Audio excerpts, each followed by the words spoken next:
사무총회가 있는 주일입니다. 제가 광고하면서 하나 빼놨는데 사무총회 마치고 오후 3시부터는 이 자리에서 경주시 기독교 연합회 주관으로 경주시 연합 성탄 예배가 그리고 성탄 음악회가 이곳에서 진행이 됩니다. 제가 경주시 기독교 연합 회장으로 마지막 갖는 행사입니다. 많이 동참하셔서 함께 성탄 축하 예배를 우리 경주시 연합으로 같이 드리는 일에 동참해 주셔서 복된 시간이 될 수 있기를 바랍니다.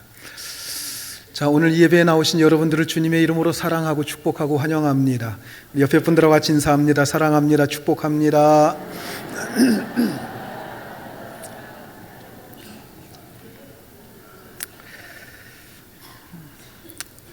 우리 인생에 있어서 제일 되는 목적이 무엇입니까? 여러분, 그것은 하나님을 영화롭게 하고 하나님을 기쁘시게 하는 것, 그것이 우리 인생의 최고의 목적인 줄로 믿으시기 바랍니다. 작은 일이든 큰 일이든 하나님을 영화롭게 하고 하나님을 기쁘시게 하는 일이 아니고서는 우리의 살아가는 진정한 목적이 될 수가 없습니다. 임종을 맞는 분들을 만날 때마다 공통적으로 느끼는 것이 있습니다. 세례도 받았습니다. 구원의 확신도 있어요. 그런데 임종할 때 보면 굉장히 초조해하고 불안해합니다. 여러분, 그 이유가 뭘까요? 하나님을 만날 준비가 아직 덜 되었기 때문입니다. 우리는 누구나 하나님을 만나야 합니다. 어쩔 수 없이 이 세상을 떠나야 되고 우리는 반드시 주님 앞에 서야 됩니다. 그러므로 주님을 만날 준비가 완전히 되어 있지 못할 때에는 불안하고 초조해질 수밖에 없는 겁니다. 세상에 태어나서 이것도 하고 저것도 하고 다 해보았습니다. 그런데 이제 와서 보니까 다 부질없어요. 정작 문제가 되는 것은 주님 앞에 어떻게 설 것인가, 내가 과연 주님 앞에 어떤 모습으로 서게 될 것인가, 바로 이겁니다. 아마 아직 젊은 분들은 이런 얘기가 남의 이야기처럼 들릴지도 모르겠습니다. 그러나 남의 이야기가 아닙니다. 결국은 누구나가 다 당할 수밖에 없는 일입니다. 우리는 지금 이 시간에 하나님을 만나야 됩니다. 하나님 앞에 나와서 경건하게 예배드리는 이 시각에도 우리는 하나님을 만나야 합니다. 또한 시간마다 하나님을 만나야 됩니다. 그러다가 마침내 이 세상을 떠나게 될 때 하나님과의 완전한 만남이 이루어지게 됩니다. 그러므로 그때를 염두에 두고 오늘을 사는 것, 이것이 바로 인생의 진정한 지혜가 아니겠습니까? 자, 그러면 날마다 하나님과 만나기 위해선 우리가 어떤 삶을 살아야 되겠습니까? 한마디로 말해서 예배를 생활의 가장 중심부에 두고서 살아야 됩니다. 예배가 최우선이 돼야 되고 예배가 모든 삶의 목적이 돼야 됩니다. 어떤 분은 주일에 교회에 나와 드리는 예배를 중심으로 해서 한 주간의 모든 계획을 세운다고 합니다. 그래서 출장 갔다가도 주일이 되면 꼭 돌아와서 주일 예배에 참석을 합니다. 이렇게 예배를 중심으로 사는 성도가 있는가 하면 그렇지 않은 성도들도 있습니다. 예배를 드리기는 한데 그것이 삶의 최우선은 아니라고 생각하는 성도들입니다. 그래서 집안에 결혼식이 있으면 거기에 가야 되고, 친구가 등산이나 낚시 가자고 하면 그리로 쫓아갑니다. 요즘에는 주말에 골프를 즐기는 사람들도 많습니다. 그런 사람들은 비가 오는 날이 되어야 비로소 예배에 참석을 합니다. 예전에는 목사가 주말에 비가 온다고 하면 걱정이 많았어요. 우리 성도들이 어떻게 비 오는데 비를 뚫고 교회에 올 것인가, 그게 염려가 됐습니다. 그런데 요즘에는 주말에 날씨가 좋으면 목사들이 걱정이 앞선답니다. 실제로 요즘 도시교회들은 비가 오면 오히려 신자가 줄어들고요. 비가 오면 오히려 신자가 늘어나고 날씨가 좋으면 신자가 줄어든다고 해요. 어쨌든 오늘날 많은 그리스도인들이 예배를 여가 활동 정도로 밖에는 여기질 않습니다. 그저 시간 날 때 영화 한 편 보는 것처럼 시간 날 때 정신순화 차원에서 한 번씩 나옵니다. 여러분, 그런 신앙을 가지고서는 결코 구원받을 수 없고 여러분 천국에 들어갈 수가 없습니다. 그러므로 만사를 지켜두고서라도 여러분 반드시 예배를 드려야 될 줄로 믿으시기 바랍니다. 왜냐하면 우리 그리스도인들은 예배를 통해서만 살 수 있기 때문입니다. 가령 여러분들 가운데 누가 시험에 들어서 몇 주간 교회에 나오지 않게 되고 예배 없이 살게 되었다고 합시다. 어느 순간에 벌써 자신의 삶이 여러 가지 문제에 뒤얽혀서 무질서해져 있는 것을 발견하게 될 것입니다. 부부간에 갈등이 생기고 가정과 직장에서 사건들이 줄을 이어서 발생을 합니다. 그 모든 원인이 어디서부터 왔는가? 그걸 추적해서 들어가 보면 그 모든 일의 시작이 다른 데 있는 게 아니에요. 내가 예배를 잃어버린 데서부터 출발하게 된다는 겁니다. 여러분, 예배가 없는 사람은 죽은 사람입니다. 영혼이 죽은 사람이에요. 예배가 중심이 돼야 됩니다. 예배가 우리의 삶의 최우선이 돼야 됩니다. 내 삶 속에 예배가 바로 세워지게 되면 내 영혼이 하나님 앞에 바로 서게 되고 그것에 따라서 모든 얽혀있던 문제들이 하나하나 풀려지게 되고 무질서해졌던 우리의 삶이 질서가 잡히게 되는 줄 믿으시기 바랍니다. 요한 3서 1장 2절 말씀 우리 같이 한번 읽습니다. 사랑하는 자여, 내 영혼이 잘된 같이 내가 범사에 잘되고 강건하기를 내가 간구하노라. 하나의 원리를 얘기해 주고 있어요. 영혼이 잘됨 같이 영혼이 잘 되는 것이 무엇보다도 중요하다는 거예요. 그렇게 될 때 범사도 잘 되고 그 다음에 가서 육신의 강건함도 찾아오게 된다는 겁니다. 그리고 영혼이 바로 서기 위해서는 바로 예배가 회복돼야 됩니다.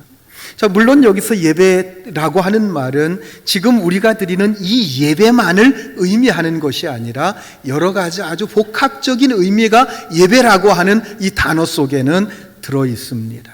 자, 그렇다 할지라도 이 주일 예배는 그 모든 의미에 있어서도 가장 중심에 있다고 하는 사실을 여러분 기억하시길 바랍니다. 아무리 멋진 말로 예배의 삶을 설명한다고 할지라도 이 주일 예배가 소홀히 취급되는 것은 예배를 왜곡하는 것밖에는 되지 않습니다. 자, 그러므로 여러분들의 삶 속에 이 주일 예배가 중심이 되고 이 주일 예배가 최우선이 돼야 된다고 하는 사실을 분명히 기억하시기를 바랍니다. 자, 오늘 본문 1절 말씀 같이 읽겠습니다. 그러므로 형제들아, 내가 하나님의 모든 자비하심으로 너희를 권하노니 너희 몸을 하나님이 기뻐하시는 거룩한 산 제물로 드리라. 이는 너희가 드릴 영적 예배니라. 너희 몸을 하나님이 기뻐하시는 거룩한 산 제물로 드리라. 이는 너희가 드릴 영적 예배니라. 여기 영적 예배라고 하는 말 원어로 보면 로키켄 라트레이안 이렇게 되어 있습니다. 여기 로키켄이라고 하는 말은 영적이다라고 하는 말, 그리고 또 하나는 합리적이다라고 하는 말, 이렇게 복합적인 뜻을 가지고 있습니다. 외면적이고 형식적인 것이 아니라 그 중심에서 영혼이 하나님을 섬기는 것, 그게 예배라고 하는 거예요. 그래서 영적인 예배다라고 말씀하는 것입니다. 그리고 하나님의 백성으로서 하나님께 예배드리는 것은 너무나도 당연한 일입니다. 그래서 합리적 예배라고 하는 말을 사용합니다. 이와 같이 우리 그리스도인들에게 예배라고 하는 것은 모든 것에 최우선한다고 하는 사실을 잊지 말아야 합니다. 우리가 교회에 와서 봉사도 하고 교육도 하고 친교도 합니다. 그런데 여러분, 예배 없는 봉사, 예배 없는 교육, 예배 없는 친교는 다 무효입니다. 예배가 없는 봉사는요, 위선을 가져옵니다. 예배가 없는 교육은 사람을 굉장히 교만하게 만들어요. 예배가 없는 친교는 그저 사교 모임으로 전락해버리고 맙니다. 왜냐하면 그 모든 것이 하나님이 중심이 돼야 되는데 하나님이 중심이 아니라 인간, 사람이 중심이 되기 때문입니다. 그래서 식당 봉사자들이나 교사들은 반드시 일부 예배를 드리고 봉사를 하거나 교육을 해야 된다는 거예요. 교사가 예배를 잃어버린 채 절대로 아이들에게 하나님의 말씀을 제대로 가르칠 수가 없습니다. 그 모든 것의 중심에 예배가 있다고 하는 것을 분명히 알아야 됩니다. 조금 전에 읽은 1절 말씀에 보면 너희 몸을 하나님이 기뻐하시는 거룩한 산 제물로 드리라. 이는 너희가 드릴 영적 예배니라 라고 말씀합니다. 이 말씀 속에서 보면은 예배는 곧 제사라고 하는 것을 알 수가 있어요. 너희 몸을 산 제물로 바치는 게 뭐예요? 제사 행위입니다. 구약의 입장에서 본다고 하면 예배는 곧 제사였습니다. 하나님 앞에 제물을 가지고 나아가서 바치는 그 제사 행위, 이것이 바로 하나님과 인간이 만날 수 있는 유일한 통로였어요. 여러분, 제사라고 하는 게 뭡니까? 제물로 쓰이는 그 짐승이 죄인인 나를 대신해서 죽는 것, 이게 제사입니다. 이때 짐승이 죽지만 그것은 자기 자신이 죽는 것과 마찬가지예요. 이 제사에는 몇 가지 중요한 원칙이 있습니다. 이 제사 행위, 이 제물을 드린다라고 하는 그 의미를 가지고 이 제사의 의미, 예배의 의미, 이것을 오늘 몇 가지로 저와 여러분들이 함께 생각해 보려고 합니다. 첫째로, 제물이 온전해야 됩니다. 하나님께 드리는 제물은 흠이 있어서는 안 돼요. 깨끗한 것으로 드려야 됩니다. 그리고 부분을 잘라서 드리면 안 됩니다. 통째로 드려야 돼요. 전체를 드려야 됩니다. 그러므로 우리가 예배 드릴 때에는 우선 우리의 마음과 생각이 깨끗하고 순결해야 됩니다. 경건하고 정직해야 됩니다. 예수님께서는 요한복음 4장 24절에서 예배에 대해서 이렇게 말씀하십니다. 같이 한번 읽습니다. 하나님은 영이시니 예배하는 자가 영과 진리로 예배할지니라. 하나님은 영이시니 예배하는 자가 영과 진리로, 이전 성경에 보면 신령과 진정으로 이렇게 되어 있어요.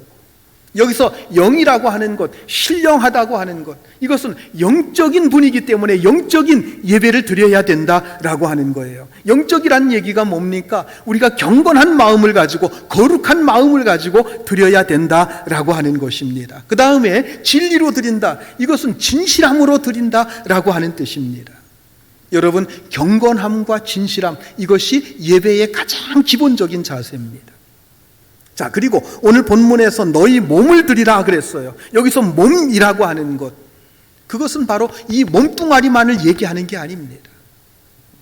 우리의 생활 전체를 의미합니다. 우리의 삶을 드리는 것, 여러분, 이게 예배라고 하는 거예요. 그런데 우리의 삶 한 부분만 드리는 게 아니에요. 우리의 시간 한 부분만 드리는 게 아니에요. 우리의 삶 전체를 드리는 것, 이게 여러분 예배라고 하는 것입니다. 일주일에 하루인 주일만 드리는 게 아니라 일주일 전체를 드리는 것, 한 주간 전체를 하나님 앞에 예배 드리는 이 마음을 가지고 살아야 된다라고 하는 거예요. 영적인 자세로, 진실한 마음으로, 경건한 마음으로 살아가야 된다라고 하는 것입니다. 자, 그러면 좀 더 구체적으로 온전한 삶의 예배를 드리려고 하면 어떻게 해야 됩니까? 자, 본문 2절 말씀을 같이 읽겠습니다. 너희는 이 세대를 본받지 말고 오직 마음을 새롭게 함으로 비운화를 받아 하나님의 선하시고 기뻐하시고 온전하신 뜻이 무엇인지 분별하도록 하라. 여기서 온전한 예배를 드리기 위해 우리가 가져야 될 자세 세 가지를 이야기를 하고 있습니다. 첫째로는 이 세대를 본받지 말라, 그렇게 말씀합니다. 우리가 예수 믿고 구원받은 백성으로 살려면 먼저 이 세상을 따라가지 말라는 거예요. 세상 따라가고 세상 방법대로 살면 온전한 예배의 삶을 살 수가 없는 겁니다. 자, 그런데 문제는 뭡니까? 내가 이 세상에서 살고 있다고 하는 거예요. 우리가 예수 믿으면 곧바로 천국에 올라가면 아무 문제가 안 돼요. 그런데 우리가 예수 믿고서도 천국 가기 전에 이 세상에서 살아야 된다라고 하는 겁니다. 우리의 현주소가 이 세상 한복판이에요. 세상 사람들과 만나서 일해야 되고 그들과 함께 어울려서 살지 않으면 안 되는 겁니다. 그런데 그들은 우리와 살아가는 방법도 다르고 생각도 다릅니다. 우선 그들은 하나님이 없다고 생각하는 사람들입니다. 자기 자신이 전부라고 생각하고 최고라고 생각하면서 모든 것을 자기 중심으로 살아가는 사람들입니다. 이런 사람들과 어떻게 함께 어우러져 살아갈 수가 있겠습니까? 바로 여기에 우리 그리스도인들의 갈등이 있고 고민이 있는 겁니다. 이 세대를 본받지 말라고 하는 뜻은 그들의 그런 생각과 달라야 된다는 거예요. 사는 목적도 다르고 가치관도 달라야 합니다. 세상 사람들은 자기 욕구를 채우고 명예와 재물을 쫓아 살지만 우리 그리스도인들의 삶의 목표는 다른 데 있습니다. 우리 그리스도인들의 삶의 목표는 우리 하나님에게 있습니다. 여러분, 우리 하나님을 영화롭게 하고 하나님을 기쁘시게 하는 것이 우리의 삶의 목표인 줄 믿으시기 바랍니다. 그런데 우리가 이 세상에 살면서 이 세상을 따라가지 않고 하나님의 뜻대로 산다고 하는 게 얼마나 어려운지 모르겠어요. 이것은 여러분 우리의 의지, 우리의 노력만 가지고 되는 게 아닙니다. 그래서 본문에서 뭐라고 얘기합니까? 오직 마음을 새롭게 함으로 변화를 받아라. 두 번째로 그렇게 말씀하고 있어요. 오직 마음을 새롭게 함으로 변화를 받아야 된다. 다른 말로 표현하면 거듭나야 된다라고 하는 거예요. 거듭나야 된다. 여러분, 말씀과 성령 안에서 새롭게 지음받아야 되고 새롭게 다시 태어나야 됩니다. 여러분 모두 말씀과 성령 안에서 모두 다 거듭나게 되기를 주의 이름으로 축원합니다. 반드시 거듭나야 됩니다. 거듭나야만 새로운 출발이 있는 거예요. 거듭나지 못한 사람은 출발을 할 수가 없어요. 태어나야 성장하고 자랄 것 아니겠습니까? 그리스도 안에서 다시 태어나야 우리의 신앙이 성장을 하는 겁니다. 북한에 있는 사람은요, 남한에 내려와야 자유롭게 살 수 있어요. 북한에 머물러 있는 한 아무리 자유롭게 살려고 발버둥 쳐도 그렇게 살 수가 없어요. 마찬가지로 사탄의 소나기에 있는 한 여러분들이 아무리 잘 살고 싶고 아무리 의롭고 정직하게 살고 싶어도 그렇게 살 수가 없는 거예요. 그런데 우리가 우리 죄를 대신해서 십자가에 죽으셨다가 부활하신 그 예수님을 그대로 믿고 고백하게 되면 우리는 사탄의 소나기에서 벗어나게 됩니다. 그리고 우리가 모든 지었던 죄가 용서함 받게 되는 줄 믿으시기 바랍니다. 그때 성령께서 내 마음속에 들어와서 죄와 사망의 법에서 나를 해방시켜 주십니다. 로마서 8장 1절 2절 말씀 같이 읽겠습니다. 그러므로 이제 그리스도 예수 안에 있는 자에게는 결코 정죄함이 없나니 이는 그리스도 예수 안에 있는 생명의 성령의 법이 죄와 사망의 법에서 너를 해방하였음이니라. 우리가 예수를 믿고 예수 안에 있게 될 때 성령의 법이 어떤 법이라고 그랬어요? 생명의 성령의 법이라고 그랬어요. 그분이, 그 성령의 법이 나를 죄와 사망의 법에서 나를 해방시켜 준다라고 하는 겁니다. 사탄이 우리를 붙들고 있는 게 뭔지 아십니까? 너 죄인이야. 그 죄를 가지고는 네가 어떻게 하나님 앞에 설 수 없어. 자꾸 우리를 공격하는 거예요. 죄를 가지고 고발하는 겁니다. 그래서 우리로 하여금 어떻게 하질 못하게 만드는 겁니다. 그러나 성령이 들어오시게 되면, 예수 믿고 예수 안에서 성령이 들어오시게 되면 성령이 그 모든 것을 선언해 줍니다. 뭐라고 선언해 줍니까? 죄와 사망의 법에서 이미 해방됐어. 다 노임받았어. 너는 자유인이야 라고 선언해 주신다라고 하는 것입니다. 그리고 끊임없이 우리 속에서 이 사실을 확인시켜 주십니다. 여러분, 이걸 가리켜서 거듭남이라고 얘기하고 이것을 좀 어려운 표현을 쓰면 중생이라고 말하는 거예요. 이렇게 거듭난 사람은 그 마음속에 들어와 계시는 성령 하나님께서 끊임없이 우리 속에서 하나님의 뜻이 무엇인지를 깨우쳐 주십니다. 그래서 본문 2절 하반절에 보면 세 번째로 뭐라고 얘기합니까? 하나님의 선하시고 기뻐하시고 온전하신 뜻이 무엇인지 분별하도록 하라 라고 말씀합니다. 그런데 하나님의 뜻을 분별하는 것은 내 지혜, 내 지식, 내 의지 결단으로 하는 게 아니에요. 성령 하나님께서 내 속에서 끊임없이 깨우쳐 주셔야 됩니다. 내가 하나님의 뜻대로 따라가면 성령께서 내 마음속에 기쁨과 평안을 주십니다. 그런데 내가 하나님의 뜻을 거역하고 자꾸 죄악 가운데 살려고 하면 성령께서 내 마음속에서 근심하시고 탄식하셔요. 성령께서 탄식하시면 우리 마음이 어떻게 되는지 아십니까? 우리 마음이 불안해져요. 초조해지고 불안해지고 자꾸 죄책감에 시달리게 됩니다. 그래서 내 마음속의 기쁨과 평안을 다 빼앗아가 버리고 맙니다. 우리가 죄를 지으면 마음이 불편하게 만들어서 하나님 앞에 회개하게 만듭니다. 그리고 회개하면 다시 마음의 기쁨을 허락해 주십니다. 그 일을 누가 하세요? 우리 속에 들어와 계시는 성령께서 하신다는 겁니다. 그리고 성령께서는 늘 하나님을 바라보고 살게 하십니다. 특히 예배를 사모하며 예배 중심의 삶을 살게 하시고 하나님 말씀을 듣기를 기뻐하며 말씀에 순종하여 변화된 삶을 살게 하십니다. 바로 이것이 하나님 앞에 온전한 제물로 드려지는 예배의 삶이라고 하는 것입니다. 여러분들의 삶이 이 세대를 본받지 않고 거듭나서 온전한 하나님의 뜻을 따라 사는 온전한 예배자의 삶이 되시기를 주의 이름으로 축원합니다. 두 번째로 제물은 정성껏 드려야 돼요. 하나님은 양이 많고 적음을 따지지 않으십니다. 부유한 사람은 소를 드릴 수 있고요. 그보다 좀 못한 사람은 양을 드리면 됩니다. 그리고 아주 가난한 사람은 비둘기 한 마리 드리면 되는 거예요. 자기 생활 수준에 맞게 드리면 됩니다. 자, 문제는 뭡니까? 문제는 정성이에요. 정성껏 정결한 마음을 가지고 드려야 된다라고 하는 겁니다. 즉 우리가 하나님 앞에 예배하기 위해서 나아올 때는 우리의 몸부터 마음가짐까지 다 정결해야 됩니다. 우리는 보통 그런 생각을 해요.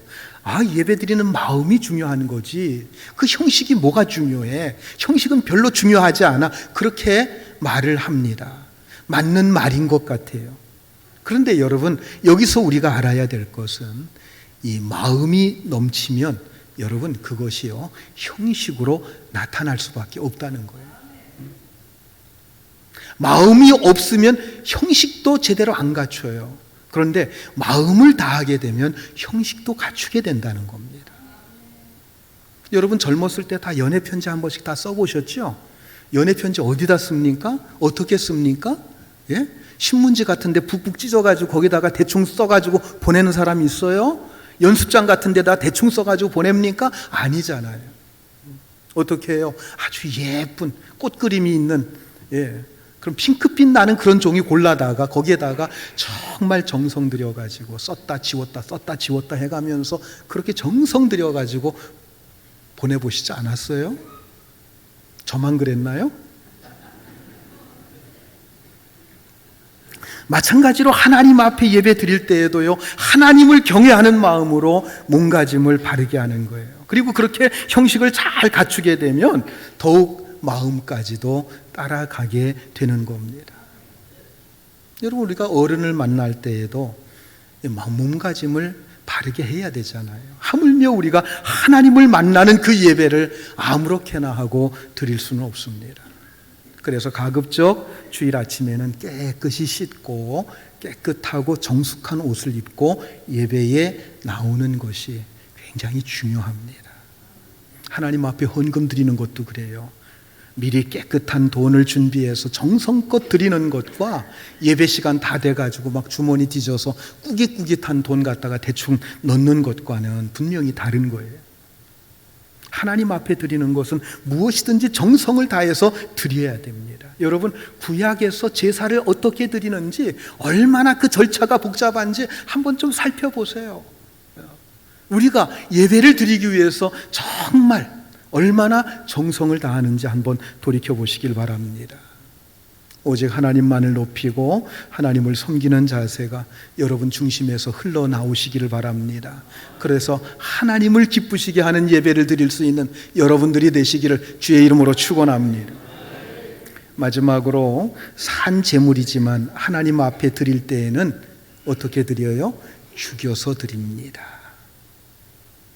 죽은 제물을 하나님 앞에 드리는 게 아니에요. 죽은 제물은 하나님께 드릴 수가 없습니다. 이미 죽은 것은 그 어떤 것이라도 제물이 될 수가 없어요. 산 제물로 드리라 그렇게 말씀하고 있잖아요. 병든 것도 안 됩니다. 건강하게 살아있는 것이 제물이 될 수 있는 거예요. 이 제물은 내 죄를 대신해서 바쳐진 제물입니다. 그리고 제물을 하나님 앞에 드릴 때에는 아주 깨끗이 태워서 드려요. 이걸 번제라고 얘기하는데요. 죄로 인해서 더러워진 나 자신을 흔적도 없이 깨끗이 태워서 드리는 것. 여러분, 이게 바로 예배입니다. 그런 후에는 새 사람으로 살아가는 거예요. 여러분, 이게 제사와 예배의 가장 기본 정신이에요. 내 정과 욕심, 내 더러운 것들을 모두 다 십자가에 못 박고 이제 나는 죽은 자로 사는 거예요. 과거에 나는 이미 죽었습니다. 살아있는 나를 죽여서 하나님 앞에 드리고 이제는 과거의 내 모습으로 사는 것이 아니라 하나님 앞에 드려진 죽은 자처럼 살아가는 것. 여러분, 이게 예배입니다. 그리고 이게 헌신이에요. 오늘 본문에 보면 너희 몸을 산 제물로 드리라고 했습니다. 여기서 몸이라고 하는 것은 아까도 말씀을 드렸듯이 우리의 삶을 가리키는 겁니다. 우리의 생활을 가리키는 거예요. 우리 생활 전체를 가리키는 거예요. 가정생활과 사회생활과 그리고 교회생활을 다 할 것 없이 전체를 다 모아서 이 몸이라고 하는 한 단어로 표현하고 있습니다. 물론 이 말씀은 하루 24시간 예배만 드리라고 하는 말씀은 아닙니다. 우리의 전 생활 영역에서 주님을 섬기며 새롭게 변화된 모습으로 헌신의 삶을 살아야 한다는 뜻입니다. 그러므로 우리의 삶 전체가 예배가 돼야 됩니다. 그리고 그 중심에는 지금 우리가 드리고 있는 이 의식적인 예배, 이 예배 행위가 그 중심에 있는 겁니다. 지금 우리가 드리는 이 예배 행위는 우리의 삶 전체의 예배를 점검하고 평가하고 반성하는, 그리고 더 나은 삶의 예배를 만들어가는 아주 중요한 역할을 하는 예배입니다. 그러므로 지금 드리는 예배는 반드시 여러분들의 삶을 통해서 열매로 나타나야 돼요. 여러분 삶 전체가 예배인데 그 예배 가운데 그 주일 드리는 예배, 특별히 하나님 앞에 나와서 드리는 그 예배가 여러분들의 삶의 예배 전체를 컨트롤하는 거예요. 그러니까 이 주일 예배가 얼마나 중요한지 몰라요. 여러분, 군대에 가면 이 사령부가 있어요. 사단에 가면 사단 사령부가 있어요. 연대에 가면 연대 사령부가 있어요. 그 사단 사령부의 중심에 사단장이 있어요. 그 사단장이 그 사단 전체를 컨트롤합니다. 그걸 가리켜서 뭐라고 합니까? 사령부라고 얘기해요. 헤드쿼터라고 얘기해요. 머리라는 뜻이에요. 머리. 이 예배가 머리예요. 여러분들의 삶의 머리예요. 이 예배를 통해서 여러분들의 삶이 다 조종이 되고 컨트롤되고 반성이 되고 평가가 되고 새롭게 다짐이 되고 이것이 반복이 되는 겁니다. 여러분 지금 드리는 이 예배가 그래서 중요한 거예요. 그런데 이 예배보다 더 중요한 건 뭡니까? 삶의 예배라는 겁니다. 예배가 삶 속에서 하나하나 이루어져 가야 된다라고 하는 겁니다. 끊임없이 열매로 맺혀져야 됩니다. 여러분 이 예배 시간은 나의 죽음을 확인하는 시간입니다. 그리스도와 연합하여 새 생명을 확인하는 시간입니다. 그리스도 안에서 죽고 그리스도의 부활과 함께 다시 사는 귀한 은혜를 체험하는 거예요. 그 새 생명의 능력을 가지고 한 주간 삶 속에서 풍성한 열매를 맺어 가야 됩니다. 저는 새해에 우리 교회의 표어를 지난해에 가졌던 그 표어를 그대로 유지했습니다. 그리고 당분간 이 표어를 가지고 갈 생각입니다. 교회 표어가 뭐지요? 삶으로 예배하는 성도, 예배로 살게 하는 교회라고 하는 표현입니다.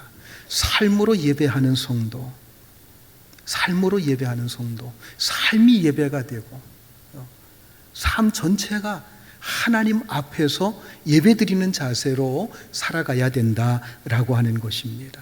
그리고 그렇게 예배로 살아갈 수 있도록 교회에서는 끊임없이 여러분들을 그렇게 가르치고 그렇게 권고하고 그렇게 이끌 것입니다. 예배의 감동을 가지고 삶이 이어지고 삶이 예배를 통해서 더 삶이 풍성해지는 것, 여러분, 이게 바로 우리 그리스도인들의 진정한 삶이라고 저는 믿습니다. 자, 그렇게 되기 위해서 우리 성도들이 항상 예배의 중심에 있어야 돼요. 저는 그렇게 생각을 합니다. 적어도 성도라고 한다면 주일 예배는 빠지면 안 돼요. 그리고 직분을 받은 직분자들, 집사 이상이 되면은요, 정규 예배 반드시 참석해요. 정규 예배가 뭐예요? 주일 예배, 주일 오전 예배, 오후 예배, 수요 예배가 정규 예배. 집사님들 한번 손 들어보세요. 집사님들 다 손 들어보세요. 집사 이거밖에 안 돼요? 자, 집사님들은 전부 다 주일 오전 예배, 오후 예배, 수요 예배 의무적으로 참석하시길 바랍니다. 그 다음에 이제 교회에는 항존직이 있어요. 어디부터 항존직이냐? 안수 집사부터 항존직이에요. 예. 여러분, 집사직은 1년에 한 번씩 오늘 다시 임명하는 거예요. 그런데 이상하게 뭐 한 번 집사 되면 영원히 집사 되는 것처럼 그렇게 생각하는 분들이 많은데 안 그래요. 매년마다 임명받아요. 서리 집사라고 얘기하잖아요. 근데 안수 받게 되면 그때부터 안수 집사가 돼요. 그것은 안수 집사는요, 아무나 그거를 떨어뜨리질 못해요. 평생 안수 집사예요. 그 항존직이라고 그래요. 권사도 마찬가지, 장로도 마찬가지고, 우리 목사도 마찬가지고. 그래서 그 안수 집사, 장로, 권사, 목사, 이런 항존직, 이걸 항존직이라고 얘기를 합니다. 여러분, 항존직을 받은 분들은 뭘 해야 되느냐? 모든 예배에 다 참석하셔야 돼요. 주일 예배, 수요 예배, 금요 기도회, 그리고 새벽 예배 다 참석하셔야 돼요. 새해부터는 우리 항존직에 있는 분들은 새벽 예배도 좀 참석하시기 바랍니다. 제가 다 참석하라고는 않겠어요. 적어도 6번 새벽 예배 드리는데 3번은 참석해야 되지 않겠어요? 제가 절반만 한번 여러분들에게 계속해서 드리는지 안 드리는지 보면서 권장하도록 그렇게 하겠습니다. 여러분, 예배가 축복입니다. 할렐루야. 예배 드릴 때 여러분들의 삶에 축복이 찾아와요. 하나님이 누굴 기뻐하겠어요? 하나님 앞에 예배 드리는 자를 기뻐하십니다. 그래서 예배하는 자의 그의 삶은 항상 풍요로워질 수 있어요. 왜요? 하나님께서 함께 하시고 하나님께서 축복하시기 때문입니다. 예배를 통해서 2020년 한 해가 여러분들 속에 놀라운 은혜와 축복이 가득해질 수 있기를 주님의 이름으로 축원합니다. 기도하시겠습니다. 우리